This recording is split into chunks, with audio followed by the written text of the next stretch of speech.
另外，看到高雄山区的情形，这个锋面甲西南气流的影响，高雄的山区一直落大雨。不过嘛，受民众伫个山区内底咧抗山壁、咧撩水溪哦，所以警方巡逻看到，赶紧的甲因劝走。总共有18个人伫警方的劝离之下离开现场。今仔日累积哦，这个落雨嘛真大，包括甲仙、六股、桃园、茂林拢是停班停课，所以啊嘛，真侪农民赶伫个较大的雨进前，赶紧的采收莲雾啊。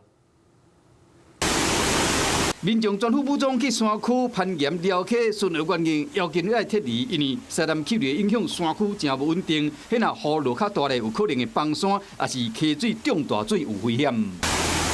将高雄六股的山区原因配合茂林区灾害应变中心执行安全劝离任务，伫山区危险的所在发现，并且劝离攀岩的民众有8个，中途继续针对高风险的所在巡逻点进行复查，搁劝离攀岩的民众有10个，总共劝离18名游客。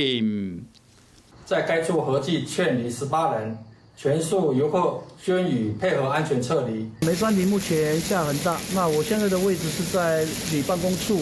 今日透早，高雄桃园区梅山里雨是一阵一阵。目前打卡努瓦里已是弱小。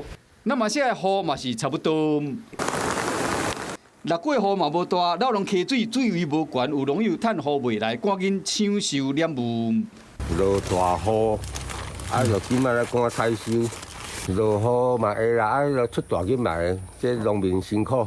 因为地流方面甲西南气流的影响，高雄市的山区估计累积的雨量有300到405毫米，有5区包含甲仙、六股、桃园、南仔社甲茂林，而今日拢是停班停课，提醒乡亲入大雨时爱细心。